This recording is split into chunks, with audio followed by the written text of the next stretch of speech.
So hello everyone, welcome back to another lecture. ठीक है, हमने पिछली वीडियो में हमने बात की थी केमिकल रिएक्शन एंड इक्वेशन के लिए।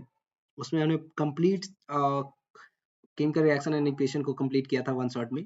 आज हम अपने आ चुके हैं चैप्टर नंबर 2 यानी एसिड बेस एंड सॉल्ट के लिए। आज हम इसे कंप्लीट करेंगे, पूरा वन शॉट कंप्लीट करेंगे, एक ही वीडियो में पूरी की पूरी रिवीजन करेंगे। ये मेनली बेस्ड है बोर्ड के लिए, तो आई होप चलिए वीडियो को शुरू करते हैं और ध्यान से देखिएगा। इसमें जो है कुछ चीज़ें जो है हमने डेफिनेशन ली है, इजी लैंग्वेज में लेने की कोशिश की है ताकि आप जो है उसी तरीके से बोर्ड में आप लिख पाओ और अच्छे मार्क्स ले के आओ। ठीक है, चलिए वीडियो को शुरू करते हैं। हमारे चैप्टर का नाम है acid base and salt, already हम बता चुके हैं। ठीक है, केमिकल प्रॉपर्टी के बेसिस पे, केमिकल प्रॉपर्टी के बेसिस पे कंपाउंड को हम तीन कैटेगरी में कैटेगराइज करते हैं। ऑल्दो आप सभी जानते हैं कंपाउंड होता क्या है। कंपाउंड जो है प्योर हमारे पास सबस्टांस होता है जो कि दो फॉर्म में एग्जिस्ट करता है, एक एलिमेंट और दूसरा कंपाउंड। सो ये कंपाउंड जो है इसमें एटम्स जो होते हैं फिक्स रेशियो में होते हैं, उसी को हम लोग कंपाउंड्स कहते थे। उसी कंपाउंड्स को हम अगर डिवाइड करें, ठीक है, कंपाउंड्स को अगर डिवाइड करते हैं तो हमारे पास तीन ग्रुप बनता है।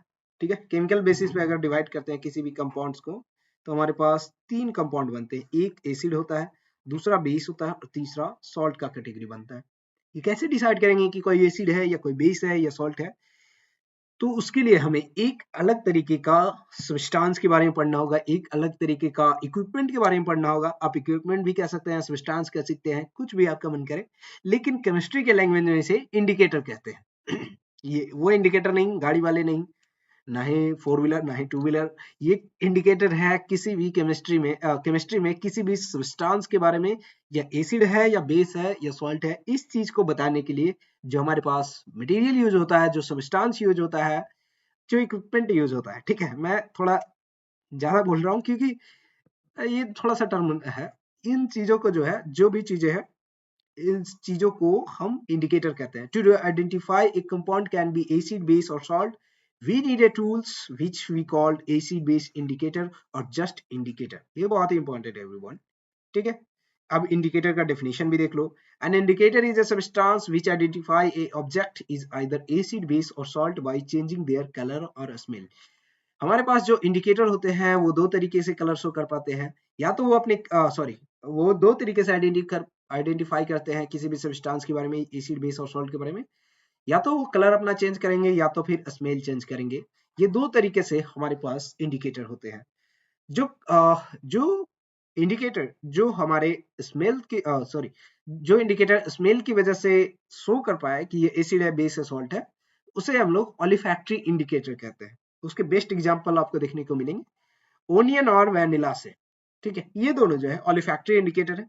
हम बाद में डिस्कस करेंगे, अभी डिस्कस करेंगे कुछ देर के बाद ऑलिफैक्टरी इंडिकेटर होता क्या है। जैसे कॉमन एग्जांपल की मैं बात करूं इंडिकेटर की, तो लिटमस पेपर सबसे कॉमन पाया जाता है। ये आपको किसी भी जनरल स्टोर में, आप मतलब स्टेशनरी स्टोर में जाओगे और वहां कहोगे कि मुझे लिटमस पेपर चाहिए, तो आपको मिल जाएगा। ठीक है, दूसरा हम ज्यादातर पढ़ते हैं जो मिथाइल ऑरेंज के बारे में पढ़ते हैं, तीसरा हम फिनोफ्थलीन के बारे में। इन तीनों इंडिकेटर के बारे में हम ज्यादा पढ़ते हैं। एक और होता है टर्मरिक। ठीक है, 10th में हम इसे ज्यादा पढ़ते हैं, इसके बाद वाली क्लासेस में हम ये ज्यादा नहीं पढ़ते। ठीक है, बट थोड़ा सा डिस्कशन तो होता ही है कि हाँ, टर्मरिक भी एक नेचुरल इंडिकेटर है। इंडिकेटर हमारे पास कई तरीके के होते हैं। ठीक है, एक नेचुरल इंडिकेटर होता है, एक सिंथेटिक इंडिकेटर होता है, एक ऑलिफैक्टरी इंडिकेटर होता है। ऑलिफैक्टरी इंडिकेटर अभी हमने बात की, स्मेल के बेसिस पे होता है। ये जो जोन होते हैं नेचुरल और सिंथेटिक, सिंथेटिक कहने का मतलब मैन मेड। ठीक है, मैन मेड। ये जो हमारे पास सिंथेटिक इंडिकेटर होते हैं और नेचुरल इंडिकेटर, बेसिकली ये अपना जो है किसी भी सब्सटेंस के बारे में, एसिड बेस है, सॉल्ट, ये अपना कलर चेंज करके शो कर पाते हैं। जैसे कि लिटमस हो गया, टर्मरिक हो गया, मिथाइल ऑरेंज हो गया और फिनोफ्थलीन हो गया। बेसिकली ये अपना कलर चेंज करते हैं। ठीक है, थ्री कॉमन इंडिकेटर की मैं बात करूं तो जो हम लोग जनरली यूज करते हैं वो है लिटमस, मिथाइल ऑरेंज और फिनोफ्थलीन। ये तीनों जो है बहुत ही ज्यादा हम लोग कॉमन यूज करते हैं। ठीक है, तो अब बात करते हैं अपने नेचुरल इंडिकेटर के बारे में। नेचुरल इंडिकेटर के बारे में, ठीक है, अभी हमने देखा नेचुरल इंडिकेटर, हमारे पास लिटमस होता है, और हमारे पास टर्मरिक होता है। लिटमस क्या है? It is a natural indicator. Litmus solution is a purple die colour. ठीक है, ये जो है नेचुरल लिटमस पेपर जो होता है वो ओरिजिनली पर्पल कलर का एक डाई होता है। ठीक है, which is extracted from lichen. Lichen नामक एक प्लांट से, ठीक है, ये प्लांट है, प्लांट का नेम है, वहां से हमें ये लिटमस मिलता है। जनरली हमारे पास जो है दो तरीके का कलर शो करता है जब ये एसिड और बेस में हमें मिलाया जाता है। मेनली टू कलर के होते हैं। एक ब्लू लिटमस होता है।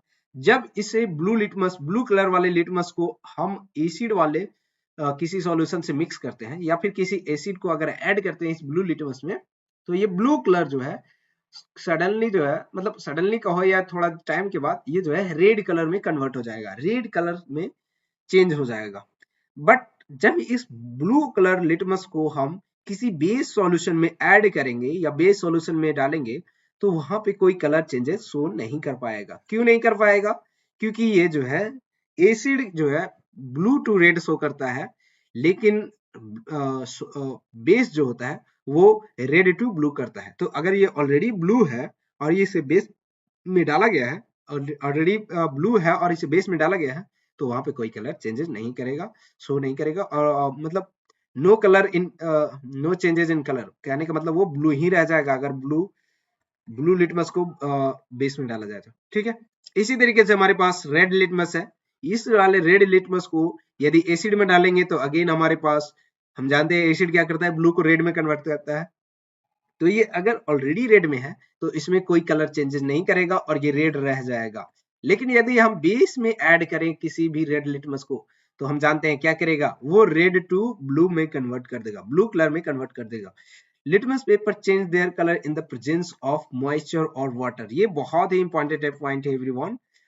कोई भी लिटमस पेपर अगर आप किसी एनहाइड्रस या फिर कहो कि जिसमें वाटर नहीं हो उस वाले एसिडिक सब्सटेंस में टच करवाओगे, तो वहां पे कोई कलर शो नहीं करेगा क्योंकि वहां पे मॉइस्चर नहीं था। तो अगर आपको ब्लू लिटमस पेपर या किसी भी प्रकार के लिटमस का अगर कलर चेंजेस करवाना है या फिर आपको पता करना है कि ये एसिड है या बेस, तो आपको वहां पे मॉइस्चर प्रेजेंट होना चाहिए। या तो आपका लिटमस पेपर भींगा हो या फिर सॉल्यूशन में मॉइस्चर प्रेजेंट हो। ये दो ही तरीके हैं। अगर दोनों में वाटर कंटेंट नहीं है तो वो कलर शो नहीं कर पाएगा। और ये बहुत ही अच्छा पॉइंट है, ये याद रखने वाली पॉइंट है। In dry condition it do not change any colour, बिल्कुल सही बात है। टर्मरिक दूसरा हमारे पास नेचुरल इंडिकेटर है। Turmeric it is a natural, ठीक है, यहाँ पे लिख देना चाहिए था, it is a natural indicator having yellow colour. Originally की मैं बात करूं, अगर नेचुरली जो है तो ये टर्मरिक हमारे पास येलो कलर में पाया जाता है। और ये जो है एसिडिक सॉल्यूशन में कोई कलर चेंजेस नहीं शो करता।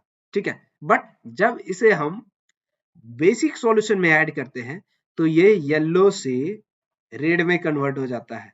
येलो से रेड या फिर आप रेड ब्राउन कह सकते हो, रेड ब्राउन में कन्वर्ट हो जाता है। ठीक है एवरीवन, ठीक है ना? तो यही था हमारे turmeric. Turmeric is act as indicator in case of curry on white cloth fall and when we cleaning by the soap। इस लैंग्वेज कहने का मतलब यह है कि अगर हमारे पास किसी व्हाइट शर्ट पे अगर करी गिर जाता है, करी सबको पता है ये नॉर्मल इंडिया में पाया जाता है, सबके घर पर बनता है, ठीक है। तो ये करी अगर हमारे पास गिर जाता है किसी व्हाइट शर्ट पे, तो उसे क्लीनिंग करते वक्त ये एग्जांपल आपको देखने को मिल सकता है। जब भी हम सोप को जहां पे ये करी गिरता है वहां पे रगड़ेंगे तो वहां पे हमें रेड ब्राउन कलर का, रेडिश ब्राउन का कलर का एक लेयर बनता दिखेगा। और जब हम इसे वापस पानी से धो देंगे तो वो वापस हट जाता है। ठीक है, तो इस तरीके से हमारे पास टर्मरिक जो है शो करता है कि ये हमारा जो सोप है वो एक बेस है। ठीक है, इसी तरीके से हमारे पास नेचुरल इंडिकेटर में रेड कैबेज है। ठीक है, इसका ओरिजिनली कलर जो होता है रेड होता है और ये एसिडिक सॉल्यूशन में रेड ही रह जाता है, बट ये जो है बेसिक सॉल्यूशन में ग्रीन कलर में कन्वर्ट हो जाता है। ठीक है, तो ये छोटी छोटी पॉइंट्स है। और एक प्रकार का हमारे पास हाइड्रेंजिया जो है एक फ्लावर होता है किसी भी प्लांट का। ठीक है, हाइड्रेंजिया प्लांट का एक हमारे पास फ्लावर होता है जो यूजुअली ब्लू कलर का होता है, बट ये पिंक में कन्वर्ट हो जाता है जब हम इसे बेसिक सॉल्यूशन में ऐड करते हैं तो। ठीक है, ये सारे हमारे पास अभी तक हमने डिस्कस की नेचुरल इंडिकेटर की। अब बात करते हैं सिंथेटिक इंडिकेटर की। सिंथेटिक इंडिकेटर कह सकते हो या फिर मैन मेड भी आप कह लो। तो मैन मेड इंडिकेटर क्या है? मिथाइल ऑरेंज और फिनोप्थिलीन ये दोनों बेसिक है, मतलब ये दोनों बेसिक है कि आपको ये पढ़ने ही पढ़ने हैं। सिंथेटिक इंडिकेटर, ये दोनों सिंथेटिक इंडिकेटर है, ठीक है। ये these two are synthetic indicator. Methyl orange give red colour in the acidic solution और methyl orange indicator give yellow colour in the basic solution, ठीक है। मिथाइल ऑरेंज, ऑरेंज नेम से ही पता चल रहा है कि ये ओरिजिनली ऑरेंज होगा और जब इसे एसिड में डाला जाता है तो ये रेड कलर का हो जाता है। और जिस इस वाले ऑरेंज कलर वाले हमारे पास सब्सटेंस है, इसको जब हम बेसिक सॉल्यूशन में ऐड करते हैं तो ये येलो में कन्वर्ट हो जाता है। तो आई होप ये जो है आप इजीली याद रख सकते हो, है ना। अब बात करते हैं फिनोप्थिलीन की। फिनोप्थिलीन जो है इसका न्यूट्रल कलर जो होता है कलरलेस होता है, ये नेचुरली कोई भी कलर नहीं पाया जाता है इसमें। लेकिन जब इस वाले सॉल्यूशन को, फिनोप्थिलीन इंडिकेटर को एसिडिक सॉल्यूशन में ऐड किया जाता है तो वो कलरलेस ही रह जाता है, कोई कलर नहीं आता है। बट इस वाले फिनोप्थिलीन को यानी कलरलेस फिनोप्थिलीन इंडिकेटर जो है पिंक कलर दे देता है जब हम इसे बेसिक सॉल्यूशन में ऐड करते हैं। तो आई होप जो है फिनोप्थिलीन और मिथाइल ऑरेंज के बारे में आपको समझ में आ गया होगा। तो ये हमारे पास इंडिकेटर थी, ठीक है। अब बात करते हैं हम अपने एसिड, बेस और सॉल्ट के बारे में। तो एसिड क्या है, सबसे पहले बात करते हैं एसिड की। Acid are those chemical substance which have sour taste and turn blue litmus into red color। ये जो है बेसिक डेफिनेशन है। सो अगर आपको एसिड के बारे में लिखने के लिए आए तो आप ये बेसिक डेफिनेशन यूज कर सकते हैं। इसका एग्जांपल की मैं बात करूं, एग्जांपल कह लो, ठीक है। एग्जांपल और सच एज लेमन जूस हो गया, ऑरेंज जूस हो गया, रॉ मैंगो जो हो गया, मैंगो जब आप खाते हैं कच्चा आम तो एकदम से दांत खट्टापन आ जाता है और हम लोग मुंह थोड़ा अजीब टाइप का हो जाता है ना। तो ये जो है वो दर्शाता है कि वो खट्टा है, ठीक है। इसका मतलब वो एसिडिक है। रॉ ग्रेप्स भी जो है शुरुआती में जो कच्चे अंगूर होते हैं ये भी खट्टे होते हैं, ठीक है ना। कहावत सुनिए ना, खट्टे अंगूर कौन खाए, तो ये वही खट्टे अंगूर है। फिर हमारे पास इमली, टामारिंड जिसे हम लोग कहते हैं, एप्पल में भी मैलेइक एसिड पाया जाता है, मिल्क में लैक्टिक एसिड पाया जाता है। ये सब जो है एसिड के एग्जाम्पल है, ठीक है। तो सोर्स के बेसिस पे अब हम बात करते हैं टाइप ऑफ एसिड की। Type of acid, clear everyone? यहां तक कि मुझे लगता है सबको क्लियर है। अब बात करते हैं टाइप ऑफ एसिड की। टाइप ऑफ एसिड में जो है सोर्स के बेसिस पे एसिड को हम दो टाइप में डिवाइड करते हैं। एक हमारे पास नेचुरल और दूसरा मिनरल, ठीक है। नेचुरल एसिड क्या है? Naturally occurring acid is organic acid, और ये ऑर्गेनिक एसिड को ही हम लोग नेचुरल एसिड कहते हैं। Acid present in plant and animal are called organic acid. Naturally present plant and animal जो है वो क्या है? ऑर्गेनिक एसिड है। जैसे कि acetic acid, acetic acid, citric acid, ठीक है। सिट्रिक एसिड जो कि नींबू और संतरे में पाया जाता है, एसिटिक एसिड विनेगर में पाया जाता है। मैलेइक एसिड, मैलेइक एसिड, ठीक है, ये हमारे एप्पल में पाया जाता है, ठीक है। सो ये सब जो है नेचुरल एसिड है, ठीक है। Some example of organic acid is, okay. तो हमारे पास ये लिस्ट दिया गया है। एक तरफ हमारे पास एसिड है और दूसरे तरफ उसका सोर्स है। तो एसिटिक एसिड विनेगर में पाया जाता है, citric acid lemon and orange में, लैक्टिक एसिड जो है मिल्क में पाया जाता है, सावर मिल्क में, टार्टारिक एसिड जो है टामारिंड और अनरिप्ड ग्रेप्स में पाया जाता है, ऑक्सैलिक एसिड टोमेटो में पाया जाता है, और फॉर्मिक एसिड हमारे लाल चींटी आपने देखा होगा उसमें जो है फॉर्मिक एसिड पाया जाता है। रेड एंट यहाँ पे लिखना चाहिए था, है ना, या फिर एंट स्टिंग, ठीक है, मैं स्पेसिफाई कर देता हूँ रेड एंट, ठीक है। Naturally occurring organic acid are generally weak acid, ठीक है, जो कि it is not harmful to eat और ड्रिंक। ये नेचुरली वीक होते हैं। नेचुरली में जो पाए जाने वाले एसिड होते हैं वो वीक नेचर के होते हैं, और ये जो है जनरली हम लोग खा पी लेते हैं। जैसे कि अगर अब हम नींबू और संतरे तो खाते ही है, एप्पल भी खाते हैं, तो उसमें जो एसिड पाया जाता है वो हमें हानि नहीं करता है, वो हमें फायदेमंद थोड़ा मोड़ा होता है ना। चलो अब बात करते हैं मिनरल एसिड की। Mineral acid, the acid prepared from the minerals of earth is called mineral acid. ये इंसानों की द्वारा लैब में तैयार किया जाता है या फिर बनाया जाता है, लेकिन ये जो मिनरल्स यूज होते हैं वो नेचुरली अर्थ में पाए जाते हैं, है ना। तो mineral acid are manmade acid, ठीक है। Three most common mineral acid are, जो हमारे जिंदगी में ज्यादातर देखने को मिलते हैं वो यही तीनों है, ठीक है। और वो है hydrochloric acid, sulphuric acid, hydrochloric acid यानी HCl, सल्फ्यूरिक एसिड यानी H2SO4 और नाइट्रिक एसिड मतलब HNO3। ये जो है हमारे तीनों बहुत ही ज्यादा देखने को मिलता है हमारे नॉर्मल लाइफ में। हाइड्रोक्लोरिक एसिड हमारे पेट में भी बनता है, स्टोमक में भी। सल्फ्यूरिक एसिड जो है बैटरी एसिड भी हम लोग इसे कहते हैं, ठीक है। और नाइट्रिक एसिड आप एक्वेरिया में भी देखते हो, है ना। चलो, concentrated mineral acid are very dangerous. ये जो कंसंट्रेटेड मिनरल एसिड होते हैं, अगर ये कंसंट्रेटेड फॉर्म में है, कहने का मतलब उसमें वाटर का कंटेंट बहुत ही कम है और एसिड का कंटेंट ज्यादा है, तो वो बहुत ही ज्यादा डेंजरस होते हैं। ये हमारे स्किन को, हैंड को, क्लॉथ को ये बर्न कर सकते हैं, ठीक है। जैसे कि आप बैटरी का पानी आप देखेंगे, आपने देखा होगा, मतलब देखा नहीं है तो ठीक है, लेकिन बैटरी का पानी बहुत ही ज्यादा रिएक्टिव होता है, उसे तेजाब टाइप का कहते हैं, ठीक है। तो उसमें कहते हैं वो क्या है, जब भी आपके गलती से टच कर गया स्किन पे तो स्किन को जला देगा, गलती से टच कर गया किसी के कपड़े पे तो कपड़े को जला देगा, इतना ज्यादा खराब होता है वो, ठीक है। These acid should be handled with care.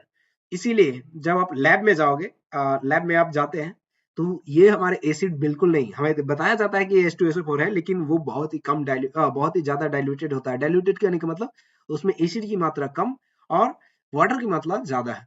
Acid generally mix with water to dilute them, such acid called dilute acid, ठीक है। Dilute acid are less harmful to us. Carbonic acid is also a mineral acid but it is a very weak और weak acid, ठीक है। Mineral acid में carbonic acid भी रहता है, लेकिन ये बहुत ही ज्यादा वीक होता है, ठीक है।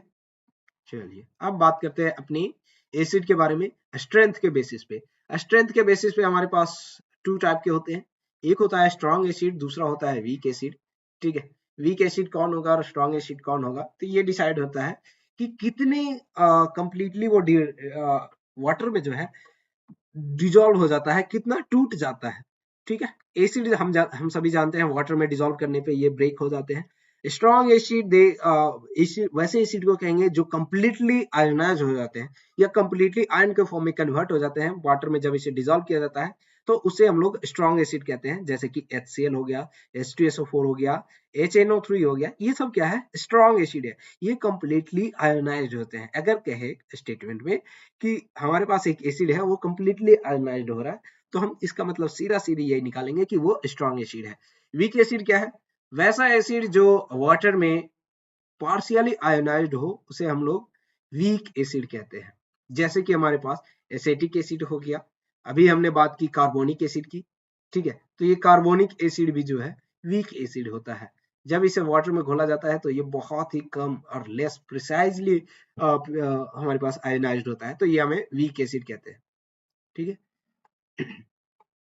बेसिसिटी के बेसिस पे बात करो तो मोनोबेसिक, डायबेसिक और ट्राइबेसिक इस टाइप का होता है। तो इस वाले पार्ट को बहुत ज्यादा यूजेस नहीं है, इसलिए हमने हटा दिया है। अब बात करते हैं प्रॉपर्टी ऑफ एसिड की। तो प्रॉपर्टी ऑफ एसिड की मैं बात करूं तो एसिड हमारे पास टेस्ट में सावर होता है इसका, ठीक है। और ये जो है मेन रीजन है इसका कि ब्लू लिटमस को ये रेड में कन्वर्ट कर देता है, और एसिडिक सॉल्यूशन अगर हमारे पास है तो वो इलेक्ट्रिसिटी को भी कंडक्ट करेगा। और चौथा प्रॉपर्टी ये है कि acid react with the metal to form the hydrogen gases. हमने केमिकल रिएक्शन एंड इक्वेशन में आपको स्पेशली बताया था कि वहां पे जो है इवोल्यूशन ऑफ गैस जो होता है कैरेक्टरिस्टिक बता रहा होता है या changes in the chemical reaction बताता है। तो ये एग्जांपल आपको दिया था, ये ZnS जो है H2SO4 यानी एसिड के साथ रिएक्शन करके ये ZnSO4 बना रहा था और H2 गैस इवॉल्व कर रहा था। तो यहाँ पे आप देख सकते हो क्लियरली एसिड जो है मेटल के साथ रिएक्शन करके एक हाइड्रोजन गैस रिलीज करता है, ठीक है। Clear everyone? When we put a burning candle near the nearest released gas, then it burn with the pop sound। और ये जो अगर हमारे पास इस टाइप का स्ट्रक्चर है, आपने NCERT के बुक में देखा होगा, इस टाइप का स्ट्रक्चर है, इसमें हमने जिंक ऑलरेडी पहले से डाल रखा है, अब हमने H2SO4 ऐड किया है, तो और एक बर्निंग कैंडल हम यहाँ पे अगर ऐड कर दें तो क्या होगा, ये जो हाइड्रोजन गैसेस रिलीज होगी, ये जैसे ही बर्निंग कैंडल के कांटेक्ट में आएगा तो एक पॉप साउंड के साथ बर्न करेगा, जिससे पता चलता है कि ये पॉप साउंड केवल और केवल हाइड्रोजन गैस जो होता है बर्निंग के दौरान देता है, बाकी अदर गैसेस कोई ऐसे साउंड प्रोड्यूस नहीं करते। इसलिए हम कहते हैं कि ये जो है गैस है, ये हमारे पास हाइड्रोजन गैस है।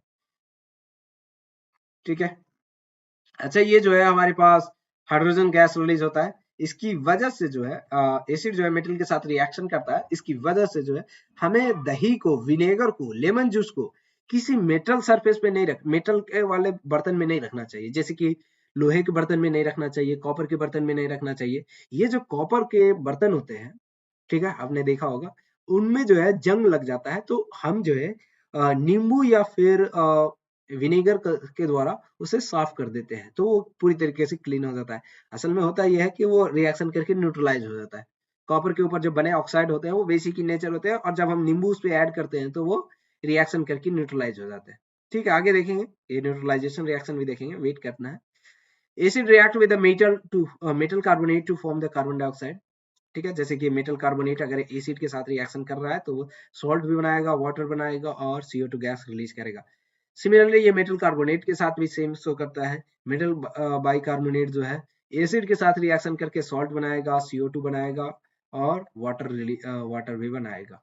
ठीक है, CO2 with the lime water, अगर इसको चेक करना है कि ये CO2 गैस जो है रिलीज हुआ है, ये CO2 ही है या कोई अदर गैसेस, तो उसके लिए आप क्या कर सकते हैं, कैल्शियम हाइड्रोक्साइड, हमने पहले चैप्टर में भी इस चीज की बात की थी। कैल्शियम हाइड्रोक्साइड में जो है CO2 गैस जब हम पास करवाते हैं तो CaCO3 हमारे पास एक कंपाउंड बनता है जो कि एक व्हाइट कलर का होता है। ठीक है, जो कि हमें जनरली गांव में आप देखोगे तो पुताई करते समय वो कलर व्हाइट पूरा नहीं होता है, लेकिन जब 1-2 दिन के बाद जब वो सूख जाता है, वो पेंटिंग जब सूख जाती है तो वो व्हाइट कलर ज्यादा दिखने लगता है। उसमें होता यह है कि ये जो है एटमॉस्फेयर से जो है CO2 एब्जॉर्ब करता है और CaCO3 बना लेता है, जो कि व्हाइट कलर का होता है। ठीक है, क्लियर एवरीवन? आई होप यहाँ तक कि आपको समझ में आया होगा। अब बात करते हैं, ये acid react with the basis to form salt and water. ये तो आगे हम पढ़ेंगे, न्यूट्रलाइजेशन रिएक्शन इसे हम लोग कहते हैं। ठीक है, यहीं पे पढ़ लेते हैं, यहाँ पे लिखा हुआ भी है। ठीक है, तो ये क्या है, neutralisation reaction, the reaction between an acid and a base to form the salt and water is called neutralisation reaction. इसका बेस्ट एग्जांपल आपको यहीं पे मिल जाएगा। सोडियम हाइड्रोक्साइड जो है HCl के साथ रिएक्शन करके NaCl बनाता है और साथ ही साथ वाटर बनाता है। तो ये जो NaCl है, ये हमें सिंपल सॉल्ट भी कहते हैं या फिर सोडियम क्लोराइड भी कहते हैं, और इस वाले प्रोसेस को हम लोग न्यूट्रलाइजेशन रिएक्शन कहते हैं एवरीवन। आई होप ये यहाँ तक के क्लियर है। अब आगे बढ़ते हैं, हमारे पास एक और है प्रॉपर्टी जिसमें कि कह रहा है कि acid react with metal oxide to form the salt and water.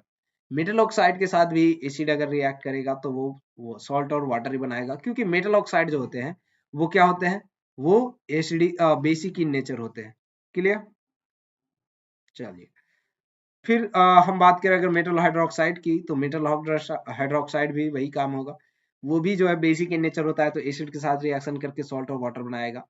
ठीक है, इसका बेस्ट एग्जांपल जो है आपको ये देखने को मिल सकता है कि हमारे पास एक हम जो इनो लेते हैं, वो भी हमारे पास एक बेसिक होता है, जो हमारे पेट में जो एसिड ज्यादा बन जाता है उसको न्यूट्रलाइज करने के लिए हम उस इनो का यूज करते हैं। वो असल में एक मिल्क ऑफ मैग्नीशिया या फिर बेसिक सॉल्यूशन होता है, बेसिक हमारे पास होता है। ठीक है, जो वाटर में जैसे ही चला जाता हमारे पेट में जाने के साथ इस जो हमारे पेट में एक्स्ट्रा एसिड बनते हैं एसिडिटी के दौरान, उसे कंट्रोल करता है, उसे न्यूट्रलाइज करता है। ठीक है, मिल्क ऑफ मैग्नीशिया MgOH को कहते हैं, MgOH होल ट्वाइस। ठीक है,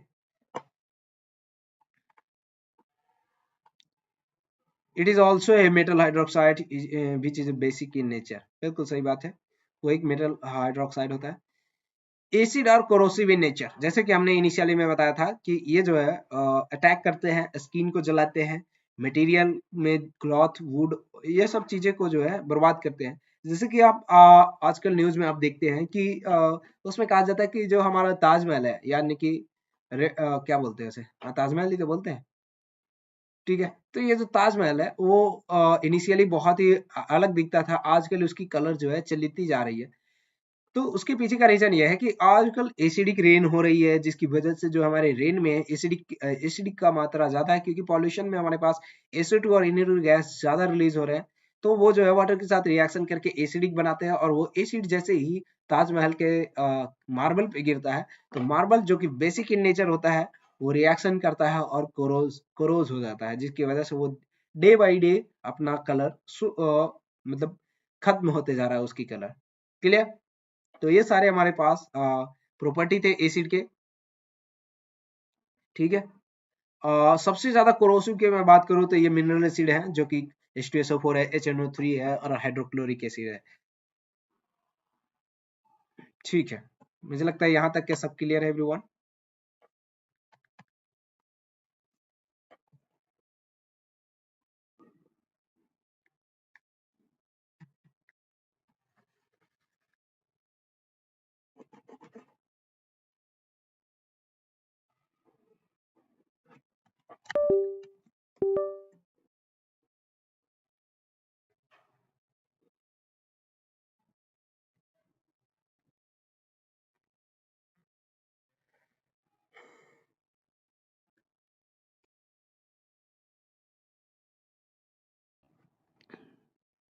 तो चलिए अब बात कर लेते हैं इन सारे एसिड की यूजेस की।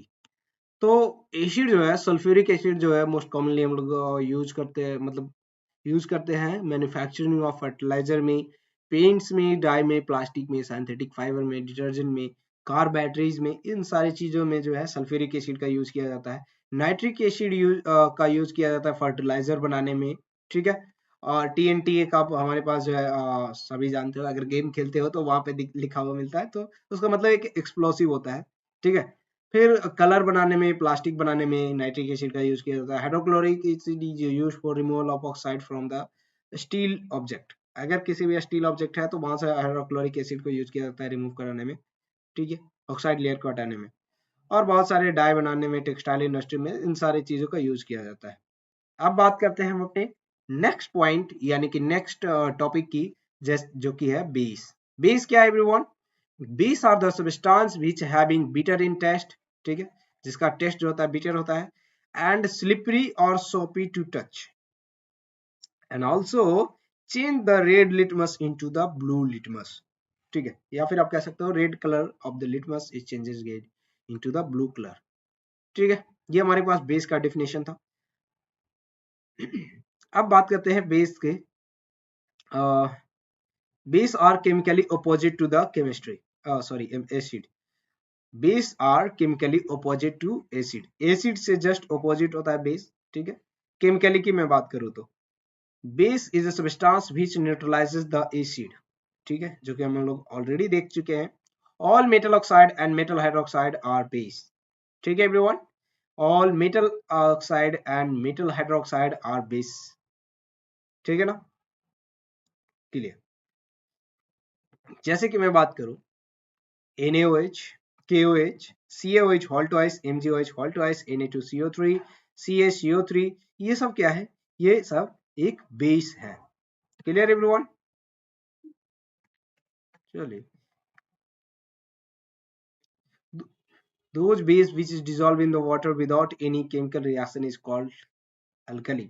वैसे बेस जो वाटर में डिजोल्व हो जाता है बिना किसी केमिकल रिएक्शन के, उसे हम लोग अल्कली कहते हैं। जैसे कि NaOH हो गया, KOH हो गया, ये सब जो है अल्कली हमारे पास कहलाते हैं। ठीक है, water soluble base is called alkali. अच्छा अच्छा, यहाँ पे एग्जांपल हमारे पास है।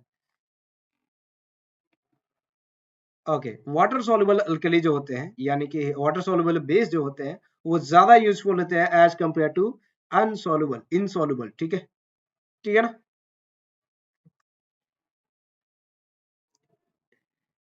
In this class 10th we talk about only water soluble base।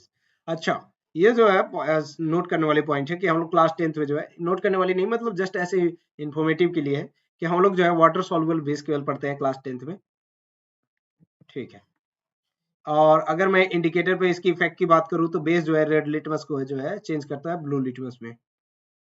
ठीक है, बेस को भी हम क्या करते हैं, बेस भी जो है, अच्छा, being a base is dissolved in the water it always produces hydroxide ion in the solution। जैसे कि हमारे पास एसिड जो है, acid hydrogen H plus produce करता है, सिमिलरली बेस जो है OH माइनस प्रोड्यूस करता है, जैसे हम इसे वाटर में डिसॉल्व करते हैं। ये सब छोटे छोटे पॉइंट है, आई होप ये रिवीजन में आप ये सब जानते हो। ठीक है ना? बेस जो है मेनली दो तरीके का होता है। अगर मैं इनकी कॉन्सेंट्रेशन के बेसिस पे डिवाइड करूँ तो एक strong acid weak strong base होता है, एक वीक बेस होता है। Strong base, A base which is completely ionized in water and produce a large amount of OH minus is called strongly base, strong base I mean। जैसे कि हमारे पास best example NaOH और KOH है। Weak base क्या है?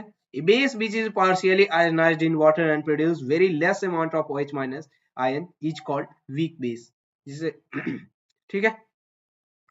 और वैसे उसे वीक अल्कली भी आप कह सकते हैं क्योंकि वाटर सॉल्युबल है ना। ठीक है, जैसे कि हमारे पास बेस्ट एग्जांपल अमोनियम हाइड्रोक्साइड होता है। ये जो है बुक में दिया हुआ था इसलिए हमने लिख लिया है कि MgOH हॉल्टवाइस और CaOH हॉल्टवाइस ये वीक एसिड में, लेकिन इन जनरल आप इस एग्जांपल को अवॉइड ही करें क्योंकि MgOH और CaOH अदर बुक में जो है वो जो है स्ट्रॉन्ग एसिड दिया जाता है। एस चांद या फिर क्या बोलते हैं हरमनप्रीत ऐसा कुछ करके बुक है उसमें ये मेंशन था, इसलिए हमने ये एग्जांपल आपको लिख दिया है और साथ ही साथ ये मेंशन किया है कि ये क्लास 10th के बुक में मौजूद है। तो अगर आपको एग्जांपल देना हो तो केवल NH4OH देकर आप काम चला ले, इन दोनों का एग्जांपल बिल्कुल ना दें। ठीक है, अब आगे बढ़ते हैं प्रॉपर्टी ऑफ बेस की। तो प्रॉपर्टी क्या है? ये बटर टेस्ट में होता है, टेस्ट में बटर होता है, बटरी होता है, बीटर होता है आई मीन, और साथ ही साथ जो है सोपी टच फील करते हैं जब हम इसे टच करते हैं। ये रेड लिटमस को ब्लू कलर में कन्वर्ट करता है और इसका भी सॉल्यूशन जो है इलेक्ट्रिसिटी को कंडक्ट करता है। और जब इस बेस को हम रिएक्ट करवाते हैं मेटल से तो ये जो है हाइड्रोजन गैस रिलीज करता है। मेटल से रिएक्ट करने के बाद एसिड भी हाइड्रोजन गैस रिलीज कर रहा था, यहाँ पे बेस भी रिलीज करता है हाइड्रोजन गैस। ठीक है, और यहाँ पे जो मेटल होता है इस वाले में, वो मेटल जो होता है नेगेटिव पार्ट में कन्वर्ट हो जाता है सॉल्ट के फॉर्म में। ठीक है, base react with acid to form salt and water, ये तो यूनिवर्सली ट्रूथ हो गया है ना। Base react with the non metal oxide to form the salt and water. जैसे कि हमने एसिड का रिएक्शन बेस मेटल ऑक्साइड से करवाया था तो वो सॉल्ट एंड वाटर बनाया था क्योंकि मेटल का ऑक्साइड जो है बेस था उस समय। अब यहाँ पे नॉन मेटल का ऑक्साइड क्या हो जाएगा? ये एसिडिक इन नेचर होता है, सबको पता है। ठीक है, तो जिसकी वजह से जो है ये फिर से न्यूट्रलाइजेशन रिएक्शन टाइप का कुछ शो करता है। ठीक है, अब आगे बढ़ते हैं। यूजेज ऑफ बेस की मैं बात करूं तो sodium hydroxide is used in the manufacture of soap, paper, synthetic fibre जिसे हम लोग रेयन भी कहते हैं, उसमें ये सोडियम हाइड्रोक्साइड का बनाने में यूज किया जाता है। Carbon calcium hydroxide is used in the manufacture of bleaching powder. Bleaching powder आप सब जानते हो आई होप, CaOCl2 ये जो है ब्लीचिंग पाउडर का फॉर्मूला है। ठीक है, इसी तरीके से sodium magnesium hydroxide is used as an antacid to neutralise the excess acid in the stomach and indigestion. ठीक है, एंड क्योर इंडाइजेशन। ठीक है, उसे बढ़िया करने में, इंडाइजेशन को न्यूट्रलाइज करने के लिए हम लोग जो है magnesium hydroxide, milk of magnesia को यूज करते हैं। ठीक है, sodium carbonate is used as a washing soda and also for softening the hard water. Hard water को सॉफ्ट करने के लिए और साथ ही साथ वॉशिंग सोडा के रूप में यूज करने के लिए हम लोग सोडियम कार्बोनेट का यूज करते हैं। Sodium hydrogen carbonate is used for making baking powder. ठीक है, जो कि कुकिंग में यूज होता है। जितने भी लोग केक खाते हैं उनको पता है कि उसमें क्या होता है, उसमें हमारे पास सोडियम हाइड्रोजन कार्बोनेट होता है एवरीवन। सो यहाँ तक आपको समझ में आया होगा। अब बात करते हैं अपने नेक्स्ट टॉपिक यानी कि पीएच स्केल की। पीएच स्केल के बारे में क्या है कहना? पीएच स्केल मतलब पीएच का मतलब होता है पावर ऑफ हाइड्रोजन आयन। ठीक है, आई होप ये तो आप सब जानते ही हो। ठीक है, ये प्योर वाटर के लिए जो है H प्लस और OH माइनस दोनों सेम होते हैं। ठीक है, लेकिन यदि कोई हमारे पास एसिडिक ऐड किया जाए वाटर में तो H प्लस का कंटेंट ज्यादा हो जाएगा क्योंकि एसिड में H प्लस पाया जाता है। वहीं अगर बेस ऐड कर दिया जाए तो OH माइनस ज्यादा हो जाएगा क्योंकि बेस जो है OH माइनस रखते हैं। ठीक है, तो अगर हमारे पास कोई सॉल्यूशन एसिडिक है तो उसका H प्लस ज्यादा होगा और बेसिक है तो OH माइनस ज्यादा होगा। लेकिन दोनों सॉल्यूशन में H प्लस और OH माइनस दोनों प्रेजेंट होंगे। ज्यादा हो जाएगा कम हो जाएगा ये कल हो सकता है, बट दोनों प्रेजेंट अवश्य होंगे। ये बात मिस कर देते हैं बहुत सारे स्टूडेंट को। ये लगने लगता है कि एसिडिक सॉल्यूशन में OH माइनस होता ही नहीं। नहीं, बिल्कुल गलत बात है, होता है, प्रेजेंट होता है लेकिन कम होता है H प्लस से। ठीक है, so we can say both acidic basic solution contain H plus ion. ठीक है, हाइड्रोजन आयन दोनों में होता है। वहीं से ख्याल आया कि क्यों ना एक ऐसा स्केल बनाया जाए जो कि H+ आयन को मेजर करे और उसके बेसिस पे हम बता दें कि कोई सॉल्यूशन एसिड है या बेस है या सॉल्ट है, ठीक है। उसी के बेसिस पे बताने के लिए ये हमारे पास स्केल बनाया गया। सोरेनसन जो इन्होंने बनाया था, उनका नाम सोरेनसन था। 1909 में उन्होंने ये स्ट्रेंथ एसिड के सॉल्यूशन के एसिडिक सॉल्यूशन के स्ट्रेंथ को बताने के लिए एक स्केल दिया था, जिसको हम लोग आज पीएच स्केल कहते हैं, ठीक है। The strength of an acid or a base is measured on the scale of number called pH scale. pH scale have value from 0 to 14. ये इंपॉर्टेंट पॉइंट है। ये जो है इसमें 0 to 14 तक के नॉर्मल टेम्परेचर पे हमारे पास फिक्स टेम्परेचर पे एक स्केल दिया गया था, जिसमें 0 से 14 तक की वैल्यू होती है। pH is a pure a number. It is not a unit. Okay, इसके पास कोई यूनिट नहीं होता है। जैसे हम लोग कहते हैं ना 2 सेंटीमीटर 4 सेंटीमीटर, इसमें कोई सेंटीमीटर नहीं था। ये केवल और केवल डिजिट परसेंट था केवल इस वाले स्केल में, ठीक है। Rule of pH scale. PH scale का रूल क्या है? Natural substance must have pH of exactly 7। जैसे कि अगर मैं प्योर वाटर की बात करूं तो उसका एग्जैक्टली पीएच 7 होता है। प्योर वाटर है neutral is a neutral substance having pH 7, ठीक है। A solution of sugar and salt are also a neutral, क्योंकि शुगर भी जो है वो एसिडिक नहीं होता है, वो न्यूट्रल सब्सटेंस होता है। सभी को लगेगा कि शुगर तो एसिडिक होता नहीं, बिल्कुल नहीं, गलत बात है ये। Substance having pH is equal to 7 will have no effect on the litmus and उसकी वजह से वो जो और कोई सिंथेटिक इंडिकेटर पे भी कोई कलर शो नहीं करेगा, क्योंकि वो न्यूट्रल है, और न्यूट्रल है तो कलर चेंजेस शो ही नहीं कर पाएगा, ठीक है। और हमारे पास यदि pH 7 है तो वो सॉल्यूशन एसिडिक सॉल्यूशन होगा, और वहां पे जो है इंडिकेटर की मैं बात करूं तो लिटमस ब्लू टू रेड हो जाएगा, ठीक है। और इस वाले पीएच स्केल में 7 से कम वैल्यू कुछ भी आप ले सकते हो, लेकिन यदि वैल्यू 0, 1 और 2 के बीच में इनके अराउंड है तो वो स्ट्रॉन्ग माना जाएगा। और ये जो है हमारे पास एसिड जिनका वैल्यू 5, 6, 7 से कम थोड़ा वो आए तो ये हम वीक एसिड माना जाएगा। अच्छा, ये जो पीएच स्केल जो है, मैं एक पॉइंट मिस कर दिया। पीएच स्केल का इजाद इसीलिए हुआ क्योंकि हम लिटमस पेपर पे तो स्ट्रॉन्ग एसिड भी उतना ही शो कर पा रहा था कि एसिड है, और वीक एसिड भी, लेकिन हम देखकर ये नहीं बता रहे थे, या किसी भी तरीके से हम ये नहीं बता पा रहे थे कि कोई एसिड कितना एसिडिक है या कितना ज्यादा एसिडिक है, ये बता नहीं पा रहे थे। स्ट्रॉन्ग है या वीक है ये नहीं बता पा रहे थे, इसीलिए हमारे पास पीएच स्केल का कॉन्सेप्ट आया, और वहीं से पीएच स्केल बनाया गया भी था इसी कॉन्सेप्ट के लिए, ठीक है। अच्छा, ये जो है आपके लिए थोड़ा सा कुछ क्वेश्चन है, आप एक बार देख लेना, मैं ये पीपीटी प्रोवाइड कर दूंगा आपको लिंक में, ठीक है। जो भी पीएच से ज्यादा 7 से ज्यादा होंगे वो बेसिक सॉल्यूशन होंगे। अब आते हैं अपने, ये सब क्वेश्चन है, ठीक है। ये रहा हमारे पास एक शॉर्ट फॉर्म में याद करने का। यहाँ 7 पे है तो वहां पे 7 पे है तो वो न्यूट्रल होगा, और यदि ये 7 से कम है तो एसिडिक, इधर जाओ तो बेस, ठीक है। बेसिक स्ट्रेंथ इधर से इधर जाओगे तो आप बढ़ता जाएगा, इधर से इधर आओगे तो बढ़ता जाएगा आगे। मतलब दोनों किनारे के ऊपर जितना चले जाओ, बीच से बाहर जितना आते जाओ उतना सेफ है, उतना ज्यादा स्ट्रॉन्ग, ठीक है। चलो, अगर लेफ्ट टू राइट आप जाओगे तो वहां पे क्या होगा, OH माइनस का कंसंट्रेशन बढ़ता जाएगा। और अगर राइट टू लेफ्ट, अगर मतलब एकदम राइट से एकदम लेफ्ट आओगे तो उस टाइम पे आप देखोगे कि कंसंट्रेशन H+ का बढ़ते जा रहा है। एक्सट्रीमली लेफ्ट साइड में हमारा स्ट्रॉन्ग एसिड होता है, मिडिल लेफ्ट में जो हमारे पास वीक एसिड होता है, मिडिल राइट में हमारे पास वीक बेस होता है, और राइट में एकदम हमारे पास स्ट्रॉन्ग बेस होता है। Everyone, some common acid base value, some common acid base value, ठीक है ना। कुछ कॉमन एसिड बेस वैल्यू हमारे पास जो दिए गए हैं वो चार्ट आप देख लो एक बार। ये कॉन्सेंट्रेटेड एसिड जो है हमारे पास हाइड्रोक्लोरिक एसिड का, उसका वैल्यू 0 रखा गया है, ठीक है। गैस्ट्रिक जूस जो है हमारे पास, गैस जो हमारे पेट में बनते हैं, उसका 1.4 है। लेमन जूस 2.5, विनेगर, ये याद रखने के लिए बिल्कुल भी जरूरत नहीं है।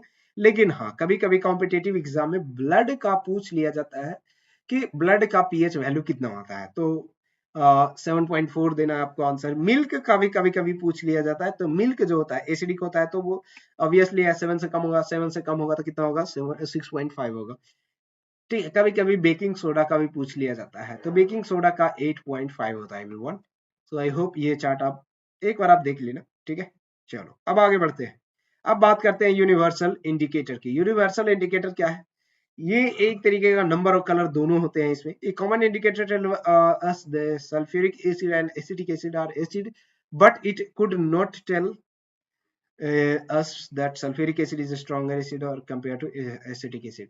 तभी हमारे पास ये कॉमन इंडिकेटर से हट के हमारा दिमाग आया, मतलब लोगों ने या साइंटिस्टों ने ये इजाद किया कि हमारे पास कुछ ऐसे इंडिकेटर भी होने चाहिए जो ये बता सके कि हमें स्ट्रेंथ भी बताने वाला कोई एसिड होना चाहिए।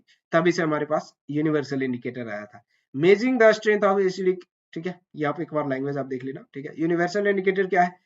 is an indicator, universal indicator is a mixture of many different indicator dye which give different color at the different pH value of entire pH scale, ठीक है।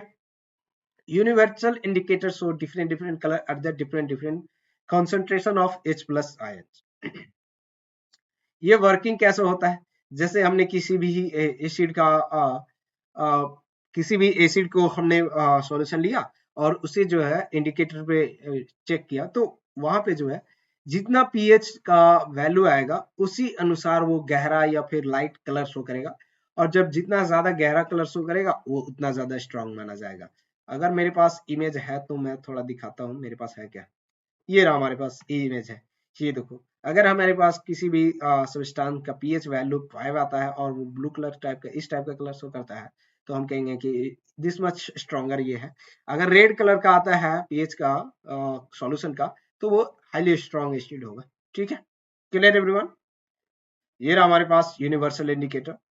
अब बात करते हैं importance of pH in everyday life, ठीक है। जैसे कि हमारे पास अगर पेट में ज्यादा एसिडिक बन जाए तो वो हमें प्रॉब्लम होती है डाइजेशन में, ठीक है। तो पीएच मेंटेन रहना चाहिए। PH of gastric juice in stomach is important in the process of digestion. Similarly आप टूथ डिके आप देखोगे तो वहां पे क्या होता है कि हम जैसे ही चॉकलेट वाले चीजें खाते हैं, शुगर वाले चीजें, तो उसको ब्रेक करने के लिए जो है हमारा लार्वा जो है मतलब लार्वा लार्वा रिलीज होता है, जो कि हमारे टूथ में प्रेजेंट कैल्शियम के साथ रिएक्शन करके उसे डिके करता है, ठीक है। इसी तरीके से growth of plant and survival of animal also depend on pH. जैसे अगर किसी भी फार्मर के लिए अगर उनके खेत में जो है एसिडिक का मात्रा बढ़ जाता है तो वो जो है फसल बर्बाद हो जाता है। इसीलिए कभी आप देखोगे कि एक्चुअली इंडिया में नहीं तो अमेरिका जैसे बड़े शहरों में जो है चूना जो है मिलाया जाता है हमारे मतलब जिस खेत में जिस जगह पे खेती होती है वहां पे चूना मिलाया जाता है ताकि एसिडिक को रोका जा सके। इंडिया में जनरली गोबर मिलाया जाता है, गोबर और खाद कह सकते हो, ठीक है। गोबर का खाद मिलाया जाता है जनरली, ये गांव में ये देखने को मिलता है, ठीक है। अब बात करते हैं अपने नेक्स्ट टॉपिक की, ठीक है। इसके बाद हमारा पास अगला टॉपिक है सॉल्ट। हम लोग एसिड कवर कर चुके हैं, बेस कवर कर चुके हैं, इंडिकेटर कवर कर चुके हैं, पीएच और यूनिवर्सल इंडिकेटर भी कवर कर चुके हैं। अब हमारे पास आते हैं सॉल्ट की, ये लास्ट टॉपिक होता है, ठीक है। Salt is a chemical compound, ठीक है, और salt is a compound formed from A acid by replacing the hydrogen in the acid by a metal, ठीक है। ये सॉल्ट जो है कैसे बनता है हम ऑलरेडी देख चुके हैं। न्यूट्रलाइजेशन रिएक्शन से ये जो सॉल्ट बनता है जिसमें एसिड और बेस जो है आपस में रिएक्शन करते हैं और सॉल्ट बनाते हैं। जैसे कि आप देख सकते हो we have already discuss these things, ठीक है। चलो आगे बढ़ते हैं।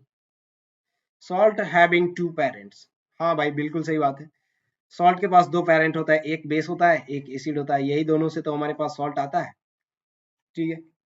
इसकी नेमिंग भी इसी अनुसार होती है। सबसे पहले बेस का नेम ऐड करते हैं, उसके बाद एसिडिक पार्ट का ऐड करते हैं।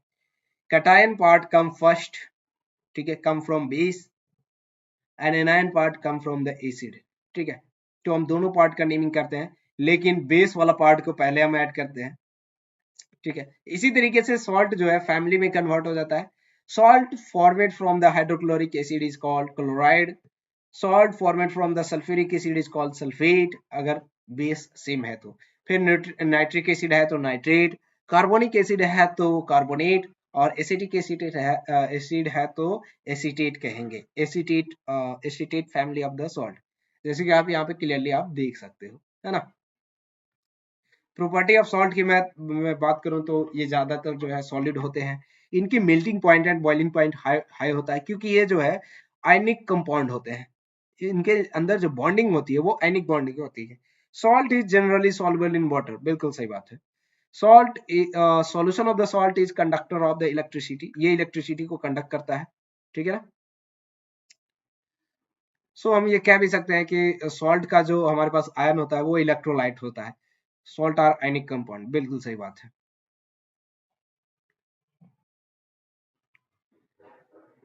अब हम बात करते हैं टाइप्स ऑफ सॉल्ट की। The aqueous solution of many salt is neutral in nature, ठीक है, but some salt of aqueous solution is showing acidic और basic nature, ठीक है। कुछ ऐसे सॉल्ट भी हैं जिसकी सॉल्यूशन जो है एसिडिक नेचर होते हैं या फिर बेसिक नेचर होते हैं। Acidic nature and basic nature of the some salt solution is explained on the basis of the hydrolysis of salt. Hydrolysis of salt क्या होता है? Hydrolysis of salt means splitting up of a compound by the action of water, या फिर कह सकते हो कि किसी भी सॉल्ट को वाटर के साथ स्प्लिटिंग करने की प्रक्रिया को ही सॉल्ट हाइड्रोलिसिस कहते हैं। ए salt of strong acid and strong base give you neutral salt, ठीक है, जिसका पीएच 7 होगा। इस एग्जांपल है NaCl, KCl, Na2SO4।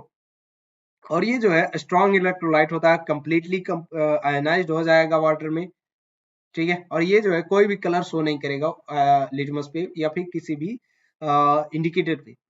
पर यदि हमारे पास सॉल्ट है जिसमें कि वीक बेस है, स्ट्रॉन्ग एसिड है, तो स्ट्रॉन्ग एसिड की वजह से वो है वो सॉल्ट जो है एसिडिक सॉल्ट बन जाएगा और उसकी सॉल्यूशन जो होगा एसिडिक होगा। उसका पीएच जो है 7 से कम होगा। जैसे कि हम एग्जांपल की मैं बात करूं तो अमोनियम क्लोराइड, ये जो है एसिडिक सॉल्यूशन एसिडिक सॉल्ट है, और जब इसका हम हाइड्रोलिसिस करते हैं तो हमें स्ट्रॉन्ग एसिड का सॉल्यूशन देखने को मिलता है और वीक बेस का, जिसकी वजह से जो है ये सॉल्यूशन ओवरऑल एसिडिक हो जाता है। Clear everyone? इसी तरीके से जब हम जब हम वीक एसिड और स्ट्रॉन्ग बेस वाले किसी भी सॉल्ट को लेते हैं तो उसमें क्या होगा, उसमें बेस स्ट्रॉन्ग होने की वजह से बेस डोमिनेट करेगा और उसका पीएच वैल्यू ज्यादा हो जाएगा और वो सॉल्यूशन बेसिक होगा। तो अगर बेसिक होगा तो उसका पीएच वैल्यू ऑब्वियसली 7 से ज्यादा होगा। इसका एग्जांपल है सोडियम एसीटेट, ठीक है, सोडियम एसीटेट CH3COOH, जिसमें कि जो है एसिटिक एसिड है जो कि ऑलरेडी बहुत ही वीक एसिड है। उसी तरीके से कार्बोनिक एसिड भी हमारा बहुत ही वीक होता है, उसका अगर सोडियम के साथ कंपाउंड होगा यानी कि सोडियम सॉल्ट होगा तो वो भी वीक वीक बेस सॉल्ट होगा, ठीक है, I mean weak acidic salt होगा। वो सॉल्ट जो होगा ओवरऑल बेसिक इन नेचर होगा, जिसमें वीक एसिड और स्ट्रॉन्ग एसिड का कॉम्बिनेशन की वजह से बना होगा। तो ये रहा हमारे पास सॉल्ट की डिफरेंट डिफरेंट वेराइटी, है ना। अब बात करते हैं कुछ अलग कॉमन सॉल्ट्स की, ठीक है, जो कि हमें स्पेशल पढ़ने हैं। जैसे कि सोडियम क्लोराइड। सोडियम क्लोराइड को हम लोग कॉमन सॉल्ट भी कहते हैं, ये व्हाइट कलर का होता है, ठीक है। ये जो कॉमन सॉल्ट होता है वो जनरली खाना बनाने में हम लोग यूज करते हैं, क्योंकि ज्यादातर आपने सुना होगा कि सॉल्ट डाल दो, सॉल्ट हमारे सब्जी में कम है, अक्सर कोई ना कोई कंप्लेन कर ही देता है ना। चलो आगे बढ़ते हैं। Common salt are generally known for the only salt, ठीक है, ये भी कहते हैं। अच्छा, इसका ओरिजिनली नेम यानी केमिकली नेम जो होता है, इसका केमिकल नेम जो होता है सोडियम क्लोराइड होता है। हम लोग इसे जनरली सॉल्ट केवल काम कह के केवल सॉल्ट कह के काम चला लेते हैं। यह एक न्यूट्रल सॉल्ट होता है क्योंकि यह स्ट्रॉन्ग एसिड और स्ट्रॉन्ग बेस से मिलकर बना होता है, ठीक है। लेबोरेटरी में इसे सोडियम हाइड्रोक्साइड और हाइड्रोक्लोरिक एसिड को मिक्स करके बनाया जाता है, जिसमें कि वाटर को इवेपोरेट किया जाता है। जो वाटर फॉर्म होता है एसिड और बेस के मिलने से, उसको इवेपोरेट किया जाता है। इवेपोरेशन करते हैं तो हमें लास्ट में NaCl मिलता है। वही NaCl हमारे पास खाने में, लेकिन जनरली हम लोग बहुत बड़े लार्ज स्केल के लिए यानी कि अपने नमक में डेली यूज में लाने वाले नमक को लेबोरेटरी में नहीं बनाते हैं, क्योंकि बहुत महंगा पड़ जाएगा ये सारी चीजें। इसलिए इसको हम नेचुरली पाया जाता है, जब फ्री में मिल रहा है तो हम क्यों ही पैसा खर्च करें, ठीक है, ठीक है। चलो यही लाइन लिखा था अगले लाइन में। कॉमन सॉल्ट कैसे बनता है? Common salt occur in solid form as a rock salt, ठीक है। ये मिट्टी के अंदर भी रॉक सॉल्ट के रूप में पाया जाता है और साथ ही साथ ये लिक्विड फॉर्म सॉल्यूशन के फॉर्म में हमारे ओशियन में या फिर सागर में, समुद्र में, आप जो भी कहना चाहो वहां पे पाया जाता है। Common salt majorly obtained from the sea water, ठीक है, बाय इवेपोरेशन। जब आप डिस्कवरी पे देखोगे या फिर आप कहीं से भी आप वीडियो में देखोगे कि हमारे पास जो है दिखाया जाता है कि इस टाइप का एक स्ट्रक्चर बनाया जाता है समुद्र के किनारे, और एक खेत के टाइप का, ठीक है। उन खेतों में समुद्र का पानी को भरा जाता है। भरने के बाद ये बहुत लंबे टाइम तक, मतलब 1 महीने के लिए छोड़ दिया जाता है। ये पानी धीरे-धीरे जब इवेपोरेशन से गर्मी के टाइम में सूख जाता है, ठीक है? तो ये जो है धीरे-धीरे व्हाइट कलर का हो जाता है, ठीक है? आप वीडियो में कहीं पे आप देख लेना, है ना? जब आप देखोगे तो समझ में आ जाएगा। और वहाँ ये जो मजदूर होते हैं, जो मतलब वो नमक बनाने वाले होते हैं, वो बहुत ही बेचारे, उनकी ज़िंदगी बहुत ही थोड़ी टफ होती है, क्योंकि नमक इन जनरल 1-2 घंटे काम करना ठीक है, लेकिन जो चौबीसों घंटा उसमें काम कर रहा होता है, उनकी ज़िंदगी बहुत ही खराब हो जाती है, क्योंकि उनके पैर सड़ने लगते हैं धीरे-धीरे, ठीक है?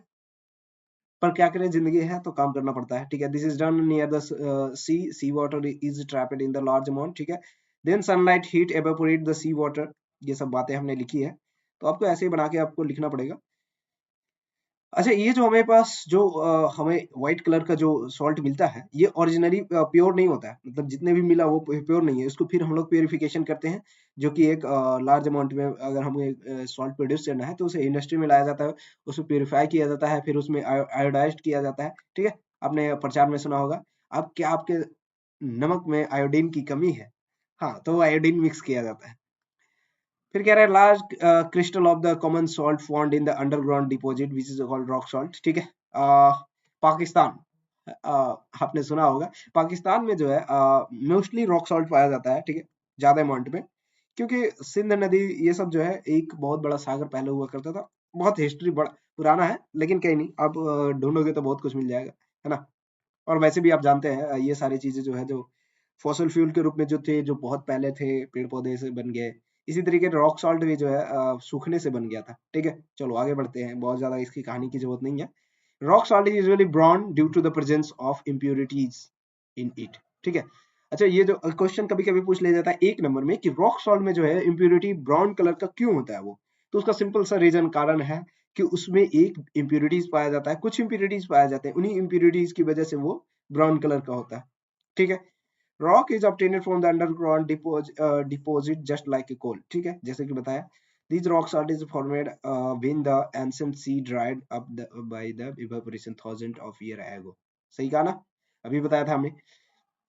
Use of the common salt, common salt का यूज क्या करते हैं, पहले तो हम लोग खाना बनाने में यूज करते हैं, ठीक है ना।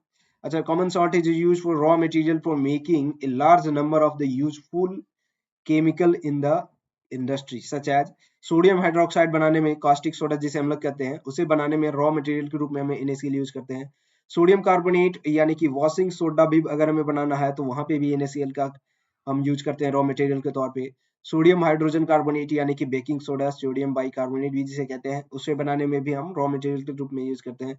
फिर अगर हाइड्रोक्लोरिक एसिड बनाना है तब भी हम बहुत सारे डिफरेंट मेथड यूज करेंगे। हाइड्रोजन लिबरेट करना है, क्लोरीन गैस लिबरेट करना है, सोडियम मेटल बनाना है, तो ये सारी चीजें जो है NaCl से हम बनाए जाते हैं। अब देखते हैं बारी बारी से ये सब चीजें कैसे बनते हैं। ये तीनों तो आप जानते हो, ये तीनों तो आप जानते हो कि क्या करेंगे, इसको जो है क्या करेंगे, इलेक्ट्रोलिसिस कर देंगे तो हाइड्रोजन मिल जाएगा। क्लोरीन मिलने के लिए, सॉरी, सोडियम हाइड्रोक्साइड NaOH के सॉल्यूशन को हम अगर इलेक्ट्रोलिसिस करेंगे तो वहां से हमें H2 मिल जाएगा। या फिर NaCl को पानी में घोलकर, मोल्टेन वाले के नहीं, पानी में घोलकर करेंगे तो हाइड्रोजन मिलेगा, लेकिन मोल्टेन वाले को करेंगे। मोल्टेन और एक्वस में अंतर है एवरीवन, प्लीज। अब जो है मेटलर्जी में ये अच्छे से जानते हो, मेटलर्जी में आपको बताया जाता है कि मोल्टेन से जो मिलता है वो, अगर NaCl का मोल्टेन का हम करते हैं तो Na+ और Cl- मिलेगा, ठीक है।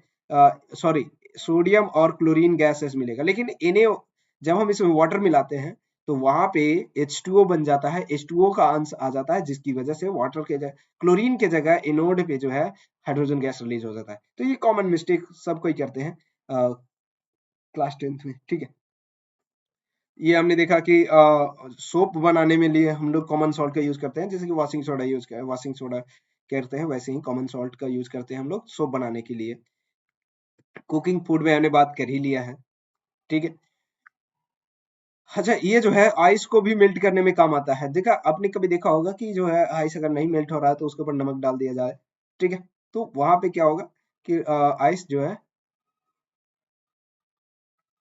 मेल्ट हो जाता है, ठीक है। चलो ये सब कॉमन चीजें हमने बात कर ली। Chemical from the common salt, chemical क्या क्या मिलता है? एक तो सोडियम हाइड्रोक्साइड मिलता है। Sodium hydroxide is commonly known as a caustic soda, ठीक है। इसका केमिकल फॉर्मूला हमारे पास NaOH होता है। प्रोडक्शन कैसे करते हैं अब देख लेते हैं। Electrolysis of concentrated aqueous solution, हमने कहा था एक्वस सॉल्यूशन, एक्वस सॉल्यूशन करेंगे NaCl का। NaCl का अगर एक्वस सॉल्यूशन का हम इलेक्ट्रोलिसिस करेंगे तो वहां से हमें NaOH मिल जाएगा, ठीक है। ये रहा हमारे पास, जब इसमें वाटर डालेंगे तो ये NaOH बनाएगा और Cl2H2 गैस प्रोड्यूस करेगा। ये कास्टिक सोडा है, क्लोरीन गैस और hydrogen gas. Clear everyone? During the electrolysis produces at the positive electrode, जैसे जैसे जैसे हम एनोड कहते हैं, ठीक है। Hydrogen gas producer at cathode, ठीक है। कैथोड पे हमें हाइड्रोजन गैस मिलेगा।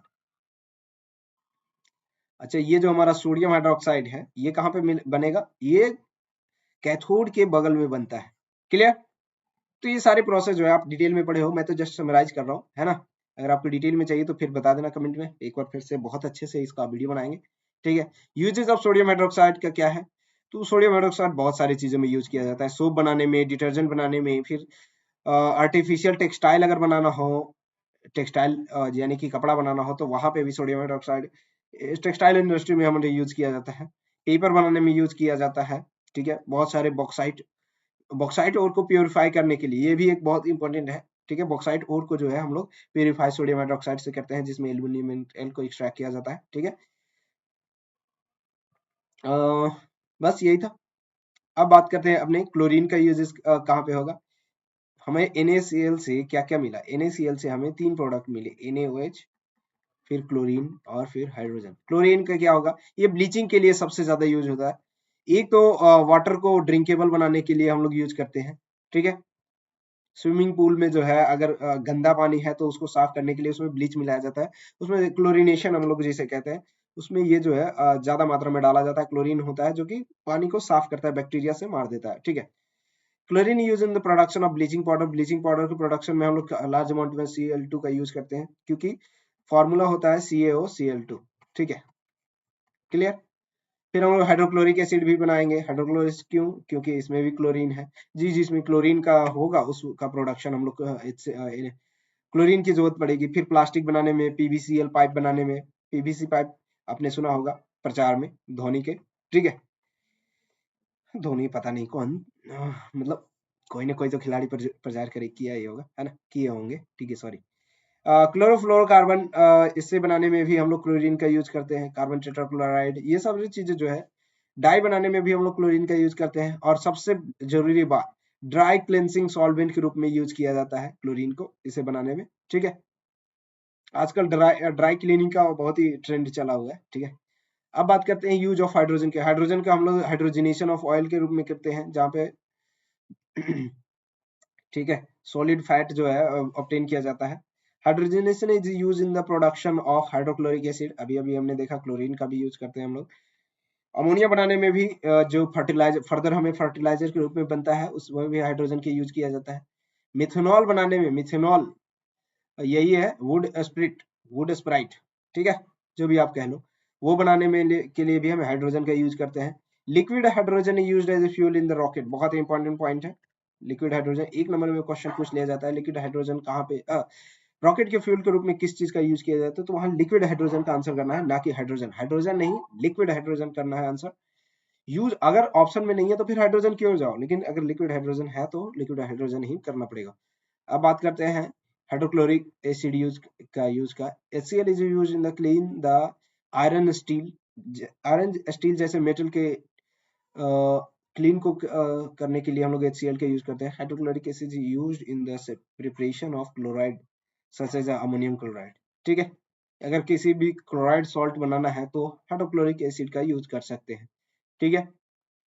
इसी तरीके से हम लोग मशीन वाले एरिया में, कॉस्मेटिक में भी, टेक्सटाइल में भी, डाई इंडस्ट्री, इन सारे इंडस्ट्रीज में HCl का यूज किया जाता है लार्ज स्केल में। प्लास्टिक में भी बहुत ज्यादा है। प्लास्टिक बहुत सारे चीजों से मिलकर बना होता है, इसलिए आपने देखा होगा NaCl का भी यूज कर रहे थे, NaOH का यूज कर रहे थे, Cl का भी यूज कर रहे थे। तो ये सारी चीजें जो है प्लास्टिक बहुत सारी चीजों से मिलकर बना होता है।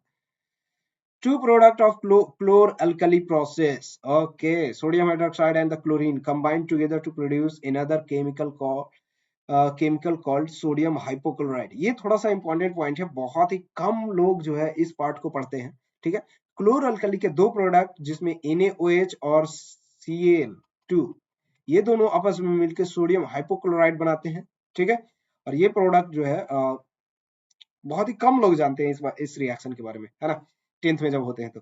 Sodium hypochlorite is a bleaching agent which is used in making house hold bleach and for bleaching fabric. ठीक है, फैब्रिक कपड़े को ब्लीच करने में यूज किया जाता है सोडियम हाइपोक्लोराइट। ठीक है, CBSE में शायद 4 साल पहले या 3 साल पहले एक क्वेश्चन इसी से पूछा था, जस्ट 1 नंबर या 2 नंबर में था। ठीक है, तो कोई टेंशन की बात नहीं है। चलो अब बात करते हैं वॉशिंग सोडा की। ठीक है, हमने डिस्कस कर लिया तो हमें इस बार टेंशन नहीं होगा, है ना। Washing soda is sodium carbonate containing Na2CO3 and 10H2O। ठीक है, यहाँ पे 10H2O लिखना भूल गया है। ठीक है, चलो 10 molecule of the water crystalline, ये जो है 10 मॉलिक्यूल जो वाटर के जो होते हैं वो वाटर क्रिस्टलाइन कहलाता है। ठीक है, washing soda is sodium carbonate decahydrated. ठीक है, इसे हम लोग सोडियम कार्बोनेट डेकाहाइड्रेटेड, डेका मतलब 10 होता है, इसीलिए डेकाहाइड्रेटेड कहते हैं। हाइड्रेटेड मतलब वाटर जुड़ा हुआ है। ठीक है, anhydrous sodium chloride sodium carbonate के Na2CO3, फिर सोडा एस भी कहते हैं इसे। ठीक है, क्योंकि इसमें वाटर नहीं है। Washing soda obtained from the sodium chloride, जैसे कि हमने पिछले जस्ट पहले थोड़ा सा देखा था। प्रोडक्शन ऑफ वॉशिंग सोडा की मैं बात करूं तो ये washing soda is produced from the sodium chloride in 3 step. Cold concentrated solution of the NaCl। ठीक है, NaCl को क्या किया जाएगा, अमोनिया से मिक्स किया जाएगा, उसमें कार्बन डाइऑक्साइड मिलाया जाएगा और प्रोडक्ट किया जाएगा सोडियम बाइकार्बोनेट। अब ये सोडियम बाइकार्बोनेट को क्या किया जाएगा, सोडियम बाइकार्बोनेट को हीट किया जाएगा। ठीक है, हीट करेंगे तो हमें Na2CO3 मिल जाएगा। अब इस वाले में जस्ट हमें क्या करना है, वाटर मिला देना है, तो हमें वॉशिंग सोडा मिल जाएगा। तो क्या रिएक्शन था, रिएक्शन कुछ नहीं था, ये हमारे पास NaOH था, सोडियम क्लोराइड। ठीक है, यहाँ पे लिख देता हूँ NaCl जो था, इसको में हमने मिलाया NH3 और हमने मिलाया CO2। ठीक है, NH3 की मैं बात कर रहा। ठीक है, तो इससे बिना हमें NaHCO3। ठीक है, अब इस वाले NaHCO3 को हमने गर्म किया तो ये बना Na2CO3। अब इस वाले को हमने जस्ट वाटर क्रिस्टलाइज करवा दिया तो हमें मिल गया Na2CO3.10H2O। ठीक है, सो ये 3 स्टेप में कन्वर्ट होता है। पहले तो ये प्रोडक्ट बनता है, अब सेकेंड स्टेप में ये से ये बनता है, तीसरा स्टेप में ये से ये बनता है। ठीक है, क्लियर, देख लो एक और फिर दिखाता हूँ। NaCl जो है NaH3 के साथ रिएक्शन करके CO2 मिलाया जाता है, NaHCO3 बनता है। NaHCO3 को गर्म किया जाता है। ठीक है, यहाँ पे थोड़ा गर्म किया जाता है, फिर Na2CO3 मिलता है, उसमें वाटर डाल देते हैं तो वॉशिंग सोडा मिल जाता है। Washing soda is a transparent crystalline solid. Washing soda is one of the few metal carbonate which are soluble. Generally metal carbonate हमारे पास सॉल्युबल नहीं होता है, लेकिन ये कुछ एग्जाम्पल में से एक है जो कि वाटर सॉल्युबल है। ठीक है, ये जो होता है अल्कलाइन के नेचर का होता है, जो कि रेड कलर को ब्लू में कन्वर्ट कर देता है। ठीक है, use of sodium carbonate, sodium carbonate और उसे हम use of sodium carbonate, washing soda is use at detergent powder. ठीक है, हमारे जनरली घरों में जो है वॉशिंग पाउडर या फिर डिटर्जेंट पाउडर जो भी आप कहते हो, ये वही होता है सोडियम कार्बोनेट, सोडियम डेकाहाइड्रेट। ठीक है, sodium carbonate decahydrated. Washing soda is use to removing the permanent hardness of the water, इसको वाटर के हार्डनेस को रिमूव करने के लिए भी यूज किया जाता है, क्लींसिंग के लिए तो करते ही है। ठीक है, इसे हम लोग बाद में सूप बनाने के लिए, गिलास बनाने के लिए, पेपर बनाने के लिए, बहुत सारी चीजों के लिए। इंपॉर्टेंट बात यह है कि बोरैक्स बनाने में भी हम लोग सोडियम कार्बोनेट का यूज करते हैं। ठीक है, अब बात करते हैं बेकिंग सोडा की। बेकिंग सोडा हम लोग खाने का सोडा भी कहते हैं। ठीक है, वॉशिंग सोडा के धोने का सोडा कहते हैं हिंदी में, और बेकिंग सोडा को खाने का सोडा कहते हैं, याद रहे। Chemical name of the baking soda is sodium hydrogen carbonate. Chemical formula of the baking soda is NaHCO3। It is also called sodium bicarbonate. ठीक है, sometime baking soda is added to the food to cook quickly. ठीक है, like चना। चना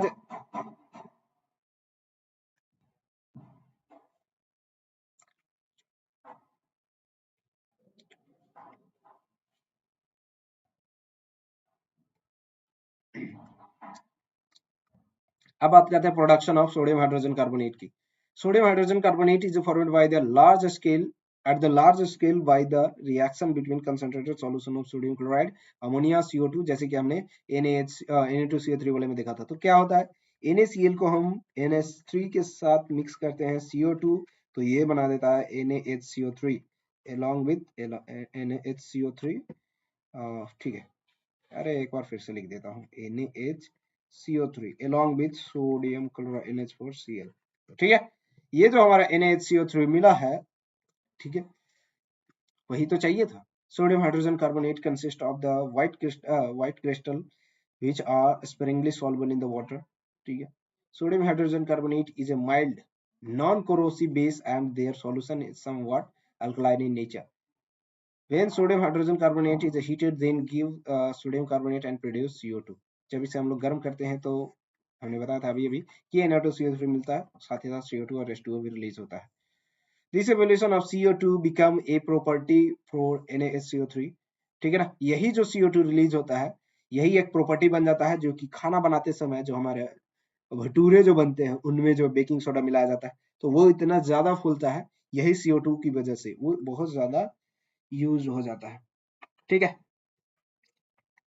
इसे हम लोग antacid के रूप में भी मेडिसिन में यूज करते हैं। ठीक है, पार्ट पेट में जो है एसिडिटी अगर हो गया है तो बेकिंग सोडा का पी लो, या फिर मिल्क ऑफ मैग्नीशिया हम लोग जनरली यूज करते हैं। इनो में भी वही होता है, बेस होता है। बेकिंग पाउडर बनाने के लिए हम लोग बेकिंग सोडा का यूज करते हैं। बेकिंग पाउडर अलग है और बेकिंग सोडा अलग है। ठीक है, बेकिंग पाउडर क्या है, इसमें जो है कुछ टार्टारिक एसिड भी मिलाया जाता है बेकिंग सोडा के साथ, जैसे कि NaHCO3 अगर हमारे पास है तो उसमें अगर टार्टारिक एसिड मिला दोगे तो वो बेकिंग पाउडर हो जाएगा। इन जनरली सबको लगता है कि बेकिंग पाउडर और बेकिंग सोडा दोनों सेम है, लेकिन थोड़ा सा गड़बड़ है, थोड़ा सा चेंजेस है कि बेकिंग पाउडर में जो होता है हमारे पास टार्टारिक एसिड भी होता है। ठीक है, आगे बढ़ते हैं, चलो आगे बढ़ते हैं। ये सारे चीजें है जो छोटी छोटी पॉइंट्स है, आपको थोड़े से ये इस baking soda is used in fire extinguisher. ठीक है, अच्छा वो जो CO2 रिलीज हो रहा था उसी प्रॉपर्टी का यूज करके हम लोग फायर एक्सटिंग्विशर में हम लोग यूज करते हैं। इसमें भी सेम ही होता है। हम क्या करते हैं, क्या करते हैं, soda acid type the fire extinguisher contain the solution of sodium hydrogen carbonate and sulphuric acid in the separate container. जब ये दोनों आपस में मिलते हैं तो CO2 गैस रिलीज करते हैं। ठीक है, अब ये CO2 गैस रिलीज जो है आग वाले एरिया पे आग वाले एरिया में फैलाया जाता है, और ये बंद कमरे में इन जनरली ज्यादा यूज किया जाता है, ताकि आप फायर एक्सटिंग्विशर ओपनली करोगे तो CO2 का बहुत ज्यादा इफेक्ट नहीं पड़ेगा। असल में होता ही है कि जब आग लगता है तो ये फायर एक्सटिंग्विशर जब जलाते हैं तो आसपास में CO2 फैल जाता है, जिसकी वजह से जो है आग को ऑक्सीजन नहीं मिल पाता है। जब आग को ऑक्सीजन नहीं मिलेगा तो वो बुझ जाएगा, लेकिन ओपन एरिया में करोगे तो क्या होगा, ओपन एरिया में कहीं ना कहीं से वो ऑक्सीजन ले लेगा और फिर जलता ही रहेगा। द स्ट्रीम ऑफ लिक्विड, अच्छा यहाँ पे जो है हम जो ये CO2 हमने देखा था, NaHCO3 से जो है हमें क्या क्या मिलता था, एक CO2 भी मिलता था, वाटर भी मिलता था। तो ये CO2 गैस तो ऑक्सीजन को ब्लॉक करता है, और ये जो वाटर बन रहा होता है वो जो है हमारे पास आग पे गिर के बुझा देता है उसे। इस तरीके से फायर एक्सटिंग्विशर काम करता है। फिर हमारे पास ब्लीचिंग एजेंट है। ठीक है, ब्लीचिंग एजेंट भी वही काम करता है, ये कलरलेस कर देता है किसी भी कलर्ड कंपाउंड को। ठीक है, और इसे हम लोग पानी में ये बैक्टीरिया मारने के लिए भी यूज करते हैं। तो यही सारी चीजें हमारे पास यहाँ पे लिखा हुआ है। ये सारी चीजें बहुत ज्यादा इम्पोर्टेंट तो है। ठीक है,